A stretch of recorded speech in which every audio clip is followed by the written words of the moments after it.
Ahmad diamond radio channel के crime update कुंथ्रा का मंगा सुबह तांकक ताबिरिबसिंगु GeM सैगुजमना तरामनक चबुलोइनना इकोकनोना खुरुमजरी ngaranggi tamjakiba unawgi case adugi update ngasi mu puduna lakchare masigi mathangda India gi oina ahanba farsi tawrga hatlagadabi nupi sabnamgi mahaki wari sisu khamina seduga yamna tangna thokpa koi Manipur da nupa macha ma sexual assault sathakiba ahum police na fare haiba pawma yamna tabada nungaitaba aduga ekhoi lamdam asida thokpa haitare तौथोरपदा कोई लमदम सी अमु तौबदा नुपी की मथकदा अंगांगी मथकदा सथबा crime दा मणिपुर अनी सुब state ओरकपा अदुगा HIV नाबदा अदुगा eight मसिगी लाइना सिमरमदा कोई मकोक थंगग हेक लेबगुम्बा सिगुम्बगी सिसु दुम करीम तो वाते हाइजब तारे मियाम हेना खंबिरो वाफमने दुगा यामना तांगना थोकपा थौदोकता पोक्सो की केस अमदा इम्फाल ईस्ट डिस्ट्रिक्ट की मनुंग चन्ना लेबा मफम अमदा सही तरह मंगा रोमगी नुपा मचा अमबु सेक्सुअल असॉल्ट सथबिख्रे हाइबा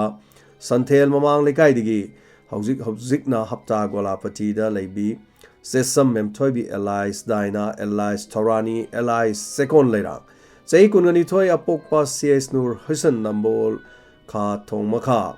aduga lekaidigi makha lekaidigi wahengbam sarat yangkhai ma thoi amadi mahaki loinabi wahengbam Lal Hulin sahi nifu women police station Imphal isna phabadigi special just Pokso Imphal isna thasi kun phaw the police custody the thamna ba khangan khre haiba aduga thodo si matang sahi tara manga gi nupa masa si apokno police station da thasi gi traum dogi pung 13 minute 13 da complaint amalan khalaki complaint adu hari badi maha ki nupi masa nupa maha ki masa nupa se thasi mapani ayu pung 10 da wakaliba matam phaw da thiba khangna lerakibni hariba asisu nambol kha thongkhong dagi Haujina Ziribam Ivy Lekaida Lady Wahengbam Roslin Aduga Dathang Mai Sahi Kun Gamathoi Madi Mahaki Manaun PW Priscilla Sahi Kun Aduga accused number 1 Oriba CS Mem Tomi Hariba Nupi Ahum Asina Mayum Digi guardianship Oina Karigumba Aron Athup Simbu Losinduna sexual assault Sathabi Kre Haina Wakalak So police ke FIR chanduna Santhel mamang lekai digi mem tombi bu mayum digi thasi ki traum de father wahang pahung sathakre loina police ke wahang pahung aduda Roslyn amadi maha ke manaw nupi anina macha nupa adubu kidnap tawkibni haiba se mem tombi na losina bu khonei haiba wafam lai case asigi dama accused singa sibu fana numa gidama search tawki adubu accused singa si mayum da leiram dabna case asigi dama ma pa oira anibu masa simu losina bu khonei haiba gidama ma pa anibu faduna wahang pahung sathaki hari police na accused singbo court potoktura makha tara police custody the demand madugi remand prayer nirakhi prayer adubu tara matung the special judge Pokso Imphal East accused ahumbu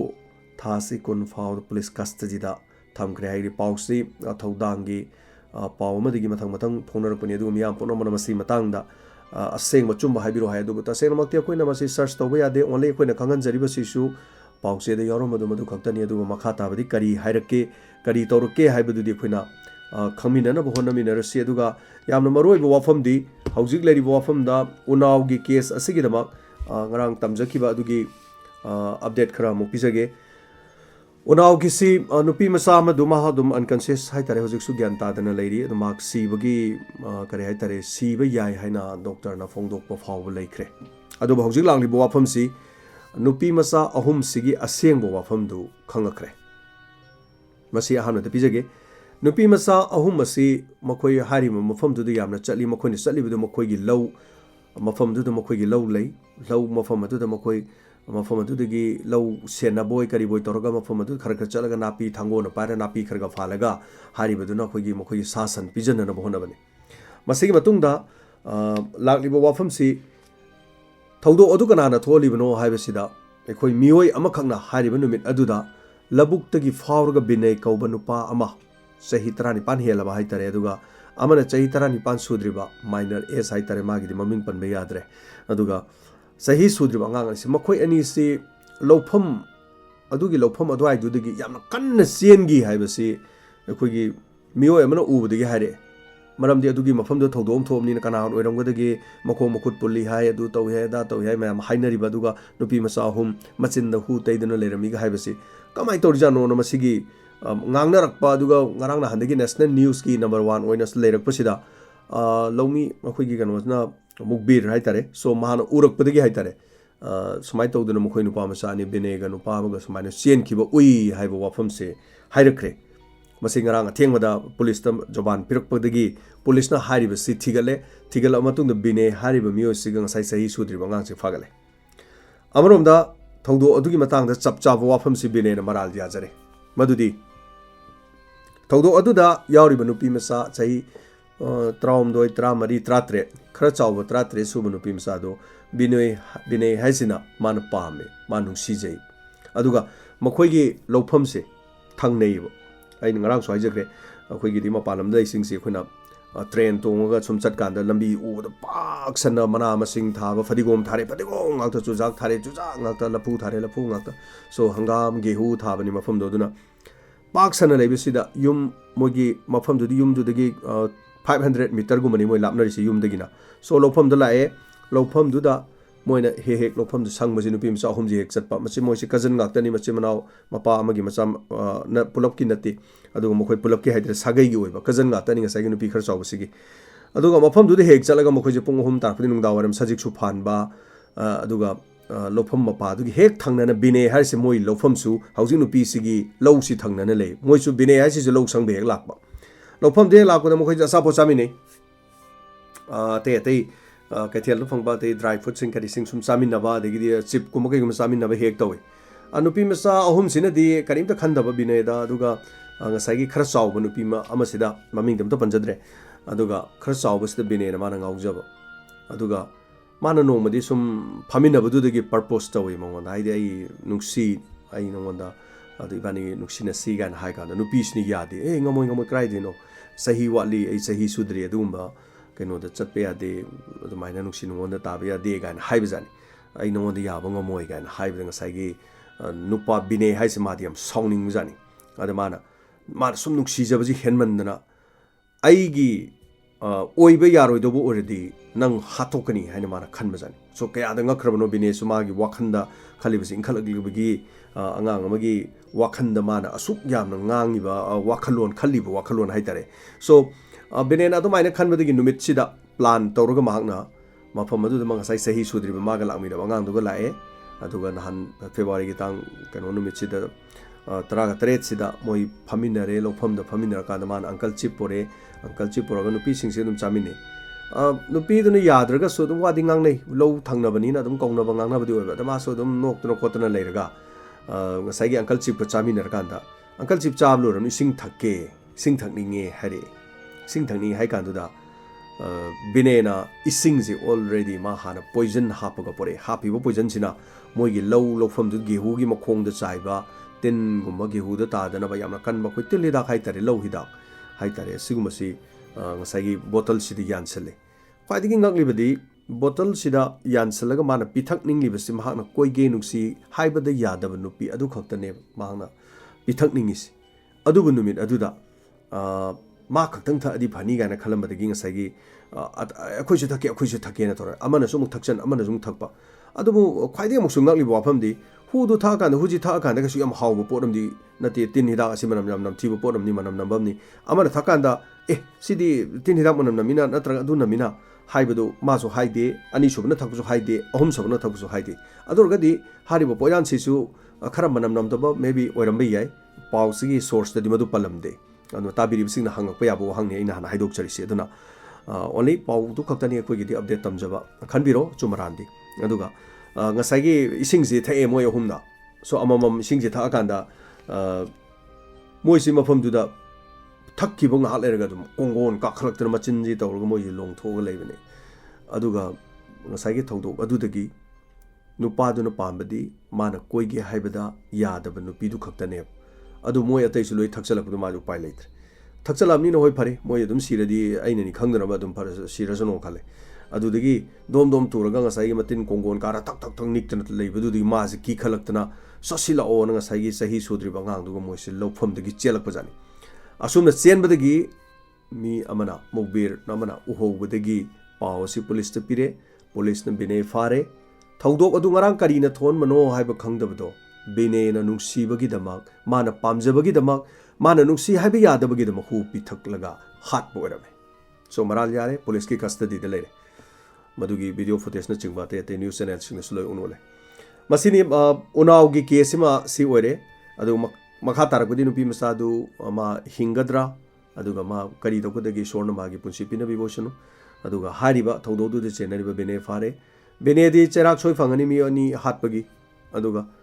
ama yauriba ngang sahi sudribadi madi bijarubadi ne tisatmi narubani adu magi na sahi su sudabani na thang pairaga thiludrasu haludrasu izat mangaludrasu thaudo omda chena bai side dum khara de dum cherak phongbam thoi aduga magi mathakta cherak pigadabasu sahi kano sudribani na minor age oibani na masi tha humari khak kano da leraga koigi home om da lera thadorokadaba mali Anyway, masina kari lakke kari cherak pirakadagi haibadu amug yeminasi crime report some of the late night story da aina wari amakak lijaki wari se episode sing si yamamni more than 500 ki mathakti helamni na karamba episode no haibade su khangjadre adubu khangbiradi adomna comment ta bibiro aduga adomna link to adam thousand biko maram di kana gumba sabanam haribasi gi maram da khangbiningba singna yengba yananaba crime report tasu late night tasu haribasi fajana yaukrabani aduga madugi maramda sadbanam harisi magi wari sining asigi aina pujaralibasi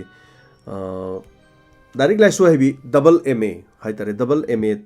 madu tamlab matungda koi primary ozam su oibanu pini sadbanam harisi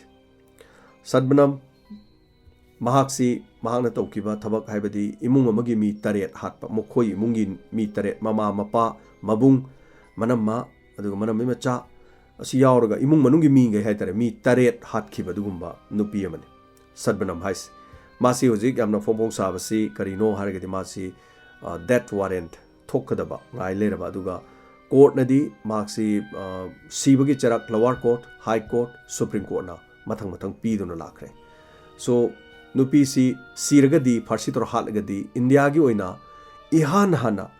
farsi torga hatkiba nupi adu kanano haina hangmu targadi itihas ta iduna lehoragani madudi sadbanam indiana ning khatam khraba matung 1947 gi matung da ngasi fawba nupi amata farsi tawdri farsi tawno ba ma ko honarami nupi ma khak 2000 da hari basi nupi si farsi tawne na torombadagi koi nupi di farsi tawba yade khote no mayam girang am lakpade masi thabak subagi haitare punsi chupa jail leibagi charak onthoki mapum oiba wafam tamjarake crime report sama dile night tabudi wari si loinamag yaukhrabani adubu khajiktang sadbanam haisi kari no kamai tawrino haibudugi matangda khajiktang tentak na tamjarake sadbanam haribasi mahaksi double ma ni aduga oja oibani aduga mahakna khangnaba nupasi mamingna salim kawi salim hariba mi ase sumtagi class 5 pass khatani class only 5 class 5 khok pass to bamana u ka aga yon ba du mai leibani aduga mi ge thabuk suru ga chalaga leiba aduga crime reports da ina yamna acting loina na sana ba khotba to yung gi thonau chan ba khotba ga lakpa du dei khangna ki ba gi wari hai tare so lekai kharga masa khangna ba to bodi khangna ki ba dei nuksinar ki ba asumna makhoi ani nuksinar pudu maram oirakanda amana mama mapana pamdre maram di class 5 pass to ba sing ka aga leiba mi do double ma to nu pi amana oja oirabi mahakna macha du moida thajaning dre mama mapana so mapa akoi saukat kawi mapa si kenogi sabram gi mapa si saukat chu oja ni aduga akoi gi u kalagi yomano pasi pam do budun maram oira kan da imung manung na mokoi mari leina ganu nang chatpe ya roi thabuk chatpe ra ga na thingjan na ga to ba yawi adu mokoi ni gi aron mari sidi khara henjana khirami maduna maram oira kan da akoi gi physical relation nupa ma ga nupi ma ga leina ba aron ba mari hari se mokoi ni se lohongdring de lai thokre madagi di nupi si no ma thayam sare ibani si maram si ima pabuni yadring is da mu pregnant oire ai kamai to duino na haigale so nupa china so loksan ba pusan mangam ba ifem leram de maram ni ma singka aga kharga yo le mi ni mana kari toruni madun ma thayam sarami masidagi nupi sina hare fare ai ngai rage hare nupa ngai ra kari to duino kari no khoin to doise hai kanda hojik si tha lepabani na tha ma sore tha ni tha hum tha mari tha ma tha truk tha tret haidi miron ba pregnant mapung pharak ba gandu dadi moina su abortion taw haira roi aduna matam aduda ai yanam honar ga aseng badi salim na hai madu wathok oidena ba abortion tawrasi na hai matam aduda sabnam ni yade no ai gi punsi gi ahan ba ai gi icha phangjaba sida ai ni icha du kari hat ka doino aduna ai anyway angang se ai unagani aduna angang se haloi sini salim ni yana ba khra tawsi angang si lokthokrasi khokrasi na hai kan yade aduna maram orkan angang dum thamgani mama pa ni yadrasu nangna su pusan ngamdramnina adurgadi madu matung khra tarapa kanda kainu yengne na hai khib matam adu mai pregnancy si lakde sai tha tare lakpa matam da ma imung manung khange su lohong birage hai bo wafam si leitre moi ji kare hai tare yaraka di lok thokrasi khokrasi imung manung gi sadu mo wafam lakpa gi film lai adu no pa si di sunga yadre imung manung sina class 5 khok pass to ba mana akhoi hydro nang ka khoi gi mayok to kari to bo khot pa hai bagi adu film lai so asumai to budagi yarak ta budu maram orka na ma di tha tare sujal ma di lei yadre mama mapa si khangaktre mama mapa ni haino uraktre ma di taseng na ka mama mapa si loishaninge adu mabunga magi manam maga si Delhi da madugi masa haitare mukoi gi angang singsu ad nungaina leijabani adu no madi moi thabak Delhi dagi hala aga mukoi lakpani mukoi gi yum sida la kanda kamai tokjige khoi thabak chathu base isanjigi kamai tokjige gana lu na masan ga sam lu tawe mabung sinaga nuksina na imung du da lemine hariba numit to April gi tang 13 2008 asumna saklen saminar ga yam nungai phongdok ki masu yam harauna dum leiki yumdagi mapan thokki de to mapan thokri si kaigino salim go unani na mama pana thingmadagi noktuna kheduna ma hanagi punsi kaubudona mamai si pura ma noktuna khotna imung manung ji welcome tawdun lei nungdang di sak sa to kana mana ai sa lolake sa thaksi harakhi sa thakningi loi harakhi ayamba aduga khoi chakcha to ga sa thakpi haina vi family me am lei maroina khoi mian cha singam tawi khoi sida su lei babudi aduga sa lolak pase sa lolak kusidani lai wafum je sa sida maranga sai salim ga tanar kana hu akan hu makhak salim na mi amada khoi pharmacy amada gi torga yamna kan ma hu makhal man lei adu leiraga mana pirakpani sabanamda aduga sabanamna hu adu numitu de sa da hapame sa da pe moi loi pithe loi dom tu dana moi loi sire imung ji mi adu sabanamna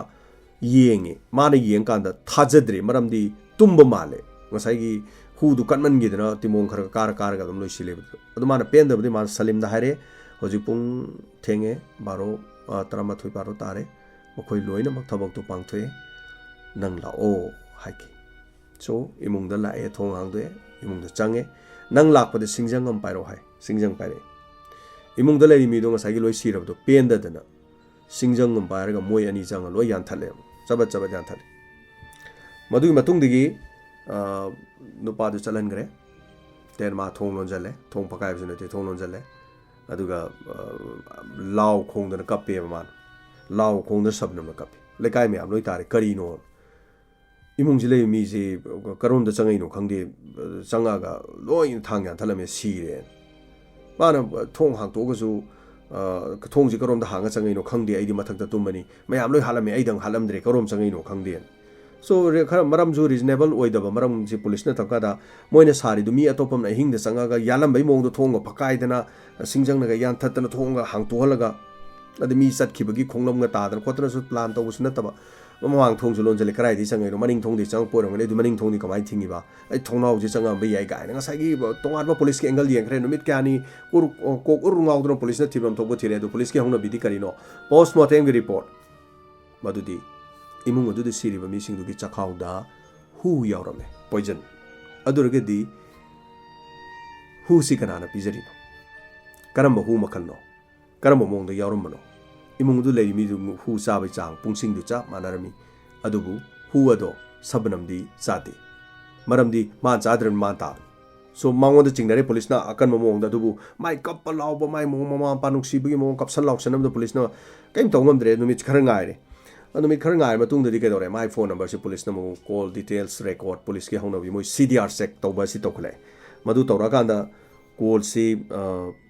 numit tu da call thokdok thokpu numit tu gi ahing da 25 call leirame call kun ga manga kanada salim hari bi si to nang labra krai yore ke dore du law kholo मोई लोई सिरे नंग लाब्रा दु तोर मसाई वारी सानाबदो मतम याम चंगिबा then मा सखर कांदुस आई हुजि करी तौगनी थोंग हांगतौरा दु तौरा आई कप्पा होरोरा खोलोरा वारी जे मोइनी अदम अहिंग चोप वारी सानाबि 25 कॉल लेरमे अदुगा था अमगी मनुंगदा कॉल तौकिबगी चांग से क्याम लेरंगे बो 900 कॉल लेरमे कॉल चमापल लेरमे मोई वारी सानामे अदु पुलिस ना सीडी ओइरनी थौदोक थोकि मतुंग माना सी नुपा माना कॉल तौरी मरम करिगिनो सी कनानो सलीम फारे उपाय लेत्रे सलीम फाबदेदी लोय हाइदोरे सबनमना तौबनी माई प्लान ने इबानी मरी समाई लेनबनी नुसिनबनी हाइदन मसी वारी मयाम से लोइना हाइरा मतुंग दैदी करी तौरे मरान जाजरमनिना लवार कोर्ट ता रामपुर के लवार कोर्ट ता पुथोए 2000 कनोदा थोको थोदोनी 2008 8 थोकोसिना 9 10 11 सही अहुम लेरकांदा लवार कोर्ट ना सीबगी चैराक मखोई अनिमक सीबगी चैराक से पीगदबनी हाइदन लवार कोर्ट ना डिसीजन ताखरे सो कोर्ट पीरिबा डिसीजन को दिमक लवार दगी लोइन हवी मयाम ने हेना खंगबिरे अखोय मणिपुर दसु सीबगी चैराक पीगी मी अहुम सुखरे हजिकसे अदुसु रेप को मरी लेना बंगातदा अदु लवार कोर्ट पीगी मंगातनी हाई कोर्ट के ऑर्डर लाक्ट्री सुप्रीम कोर्ट के ऑर्डर लाक्ट्री मखोय फारसी तौगदर तौरोइदर खंगद्री एनीवे सुमाय तौबदगी 2013 दा अमुक हाई कोर्ट ता केस लाए हाई कोर्ट लापदे करी तौरे मखोयसी हाई कोर्ट नसु सीबगी चराक पीगदमनी हारे अदगी 2015 दा अमुक सुप्रीम कोर्ट लाए 2015 दा सुप्रीम कोर्ट लापदगी सुप्रीम कोर्ट नसु फारसी तौगदबनी हाइबसे चप माना लवार कोर्ट पिरलिबा हाई कोर्ट पिरलिबा दुंगा चटखरे मधुगी मतुंगदैदी सीगदरबा मी मना मागी हिंगजनबगी हाइतरे क्यूरेटिव पिटिशन रिव्यू पिटिशन अदि मर्सी पिटिशन गाना मखन मखन मखन मागी कंजबा याबा हिंगजबा याबा अदि कंजनबगी तोंगान तोंगान लंबी खरा मुक्सु कोर्ट पीरी हारिबसिंग से रिव्यू पिटिशन सिजनरे यूपी की गवर्नर दा हाइरे यूपी की थौदोंसे अदुगा यूपी की गवर्नर दा हाइरे गवर्नर ना रिजेक्ट तौरे अदुगी मतुंगदा प्रेसिडेंट ऑफ इंडिया दा मतमदुदा प्रणब मुखर्जी ओरिंगे मतम अदुगी ओरमाले अदुगा मंगोंदा हाइब मतमसु याद्रे अदुगी मतुंगदगिदी डेथ वारंट अमुक लाखरे ख्वाइंगा इदी नुपी से फारसी तौरो नु पीखरे फारसी तौनो बने नमु सेम साबा हौग्रे सेम साबा हरोप कान कोई कराई वाइद तौसीगे नागदा इंडिया की मनुंगददी नुपी फारसी तौबा याबा कोर्ट से कोई जेल हाई तारे जेल से ओनली मथुरा खक्तने लेरिस मथुरा द खक्तने अतई लेरिबा मुरादाबाद अदगी अतई मफम लेरिसिंग से नुपी की फारसी तौबा याबा मफम लेते ना हाइदना पल्ले अदुगा अतई अतई कनोबुदी लेखरे निर्भया की हाथ की मथुरा नते सो अदुबुदी कोना सो हाना कनोदा हाइग्रे तिहाड़ जेल दा हाइग्रे सो तिहाड़ जेल अखोगी कनोदा लेबदा दिल्ली की सो मसिगे मतुंगदा 1870 yes subject to correction I think 1870 हाइतरे सिदा अखोगी ब्रिटिश ना हारिबसी नुपी फारसी तौर इंडिया दा हालमे अदुगा 19 आफ्टर 1947 दगिदी नुपी मोहात किदे अदुना ब्रिटिश ना सारमबनी होजिकी मथुरा दा सारिबा जेल सिसु अदुगा नुपी सी सीबगी चराक होजिक सबनाम सी पिरक पकांदा कमदोरगे मागी सीबगी डेथ वारंट दी पिराबा डेथ वारंट दी पिरागा कमदोरगे मागी सीगदब तांग सीगदब नुमित अदु हाट कदबगी पुंगफम यावरमद्रे अदुना मासी फारसी तौदना मुक मतम खरा मोहनतोकरे अदु मागी कोर्ट सबनम की कोर्ट को चेन चेंदना मदुगी मखा ताब खोनदना असफरे खरे हिंगदना बना लाकपदुना 2015 दगी सुम लाकपदुना होजि 2021 योक्सले हौजिकती वाफम अमुक लाय मदुदी डेथ वारंट पीरगा हानदी यखोगी टेररिस्ट हाइतरेको इंडिया की तोंगा तोंगा थोकिबा बॉम्ब ब्लास्ट कमरी लेनबा सिंह अफजल गुरु मयाम निक्सिंग बिरंगनी सो मागी वारी बुदै समजद्री अदु मयाम खंबिरगदी नोंग समजगे अदुगा अफजल गुरु अदुगा तै तै लैखिबा सिंह असि अखोगी मुंबई की टेरर अटैक त सिजनबा कैसब अदुगा मखोई सिंह सि यामना खंगहौदना हयेंग फारसी तौरनी गारा थोयदा फारसी तौकिबगुंबा तौवेबा सुमाय तौबसे अदुगा मसी 2014 दा सुप्रीम कोर्ट वायर लाए मधुदी कहीं फारसी तौद मीसी 15 days पीगदबनी इमुंग मनुंग उननबा कोर्ट की तंगाइपदबा चे चांगसिंग अदुगा प्रोसीड्यूर मैम से लोइना पांगथोननबगीदमक तौगदबनी हाइबो वाफम फोंगिबदि लेग्रे सो मसिंग मथंग करी लागेबु होजिक से 15 days हाइतरे ngasi maybe ngasi or hayeng sidai supreme court ना मागी कनोसी सीबगी चराक पीखरबनी मागी इहान हाना कोर्ट ताकिब रामपुर हाइबा मसिगी कोर्ट तगी चे मख लाकदबनी अदुगा डेथ वारंट सी court supreme court high court lower court लेबसिदा मागी डेथ वारेंट पीरक मतमददी मसी यारे सीबगी मोय अहुमसिदा चप मानना पीरगसु वाफमसी अखोगी डेथ वारेंट थोलपदी लोअर कोर्ट की अहानबा लाकी रामपुर तगी लाकदमने से आइन की मोगी वाफमसिदा पल्ले सो हौजिक लाइरिबो वाफमदी डेथ वारेंट सी पीरक मतमदा हौजिक सदबनाम अमदी सलीम मसाई मखोय अनी ने पुन हाथोइसी रामपुर दनी हौजिक सबनमना लेसिना अदु सलीमना लेसिना मोरादाबाद जेल दनी लेसि मखोनी लेफमसी मानदी अमसु सोमद फारसी तब अमसु सोमद फारसी तब यारो मोरादाबाद तसु फारसी तबगी फरक ताबनीना हजि मफम से कराय वायद पुरागा हाटकदोनो मखोनी से pull-up मफम the हाटकदोरिब्रा मफम the pull-up लेफनगदोरिब्रा तोंगा तोंगा jail दो ओइगदोरिब्रा अदुगा हाइबसिनी अदुगा ममांगदा लिवर सेंगदोनो बुजी हाइग्रे लिवर चिंगदोरिनी पासिना निर्भयागी हाटकिबा लिवर चिंगिबनो पादोनी ममिंग पवन कवि सो पवन हारिबा पवन जलाट महाक्सिना चिंगदोरिनी निर्भयागी मोय मरीदो हाटकिबनी अदमासु मेरुतगी कौरगा होजिक सेंगदोहनदना खोतना तौग्रे दगी रसी अखोई थौरीदु ngakte yanabagi sem saba khotpadi hogre adubu yamna luribo wafam amdi 15 days kakta ngar kan nupi je farsi torokadra toroidra haibo wafam kakti wahangoina leri masi maramdi kaino haikanda thogdok ama khak 2004-5 adaida thogdok khak thoki masida sonia ko banu pi khangna chamana ba case ninga saigi mong sablangi case chamane मासु माई नुपा माना पामजब लुहोंगिबा अदुगा नुपा इमुंग मनुंग यादबा सो अदुना लनथुम पिरोय खोलोय तौबदगी मासी इमुंग मनुंग मी तरेट हाटखी मदुदसु मागी नुपा यावकी नुपाजी ममिंगना संदीप सो सोनियागी Sandeep सोंदसु सदबनमगी Salim S नाक्तनिको अदु मरक सै चिथे जौबुना ngसाइगी था तरेट सुखिबा मागी नावपुखिबा ngang jail मनुंग दा ngang पोय ngang si नुपानी ngang si हुजिक 13 years सुरे sei trom do सुरे ngang si हजी हजिक्से अदुगा ममांग द थोखिबा 2005 की थोखिबा सोनिया अमदी संजीव कीसु मचानुपा पोखी अदुगा मखोगिना मचा से 30 सोरे हजिक्से अदुबु मतम अदुदा सोनिया ने इहान हानबे इंडिया की फारसी तौर हाटकदब नुपी मने लेकी माजो lower high court supreme court order लोपी की थोड़ी यानबगी पीकी सुम चतर 2005 ती सरबदो कोई न पीमंददना मी अमना जेल द लेबिसि सही 30 दगिना कुन्नना तमाइना लेबदुदा सही दु सुजलखरे माइ दंदी पीरगसु सो नंग सही 35 जेल द लेरो न पीरागदी पाथोंगनरुगान नुमितु लेमदना हंतोक निंगाइबु लेरे हाइतरे सो कंपेंसेशन बु फनिंगा लेरे सो मा थोलोपै मतम ओइरे अदुबु फारसी तौबुदु मान हाइरे आई फारसी तौर हातो पिरो मरमदि नोइना सही आइगी फंगफम थोप चेराक तो आई लोइ फंग लोइरे होजिक सही कुन मी मगी कनो पीबगी लाइफ इम्प्रिजमेंट पीगे दौदं गाइरे अदोना सही 30 कुन पीबदुदी मतम दु सुरे अदुना आई हातो पिरो नोइना हन हन नुक्तिगी हाल लेरे फारसी पी लेरे अदुना आई तोपम खंगद्रे आई हातो पिरो नखोइना समाइ तौबजिने हेना आई हंजन हंजन हाल लेरे न हाइरखी मतमदुदा हारिबा सोनियागी वाथोक्सी मदु खलकांदा मागी मसादुगी अंकांदा मासी फारसी तौरोरोइसी मापुनसी चोप फादो ओहेलसी हाइदना सोनिया से ओंथोखी असुमना सोनिया सीबगी चराक्तगी मा कनकी अदुगा हौजिना सदबनमनी चप मानन थोइसी सदबनमना लुहोंखिदबा pregnant ओइसलकपा सोनियाना लुहोंखिबा अदुगा Mahana लुहोंगिसिना माकी नुपागी ममिंग Sanjeev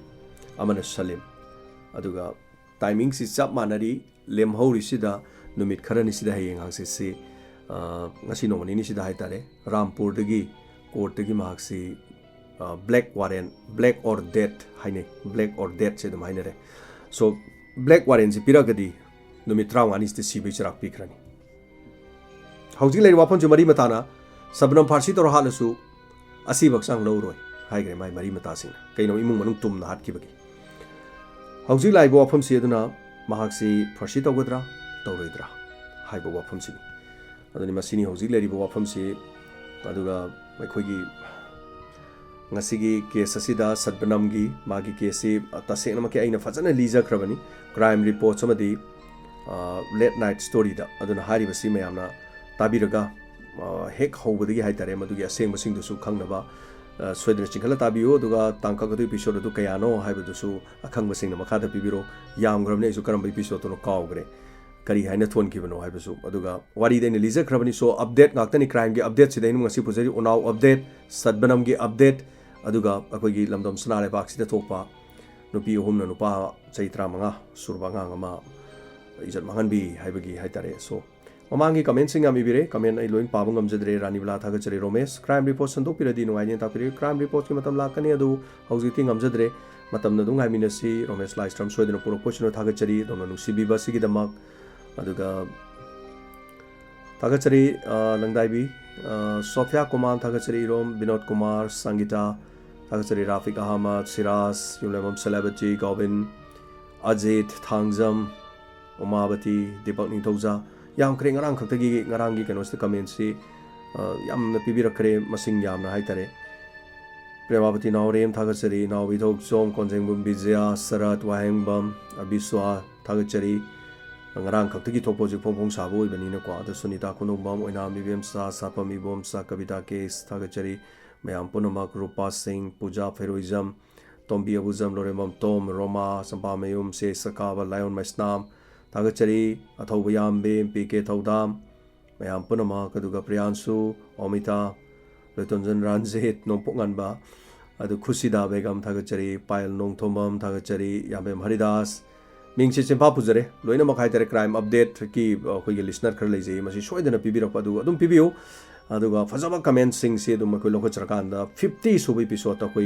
so Toromama Koyam, Pasina Tominasi, Mapunamakuino Minasi, the guest prize, Saitari Masigi, Karatamjage, Pesaki didn't take game of Haitarico Mayam, who support Tominasi. Sangrila, Lysram, Kramkantong, yes, I told you to make a thing to me. Patipatre, Masi do Yadi Upilati, Tabaxini, and Kivin Haitare. Aduga Robert na pom Thagachari Malem Sana Sagar Luang Thagachari Lema Pari Pipi Manipuri Song Neha Hoki Guru Lai Tulsi Angom Sakira Longjam Kyobati Thaja Sachibla Amom PK7 Aduga Kangjam Bike Aduga Thagachari Santa Thangjam Sar Gona Sanbiduna Nupi Machadu Hingan Boshanu Natapiri Hoi Hingoshanu Onaugi case asigi the Makaitare. So, Thagachari, my Ampunamak, Asigi, Toromsida, Sarugabi, the Namapung Pan Biriba Sigi the Mark, Aduga, Asigi crime update ki Tanka Seta Biraga, Adom Kari Pobi Bagi, Aduga Dom of Hobi Wakalondo, Pitback Amadicam and Pibio. So, a time of how that Toromsita Biriba sing, James Hagrizam, Ikai Komnajabu Cherry, Aduga, Torom Lusin Zabagi, Absolute Jerry Punmoko, Kurum Jerry.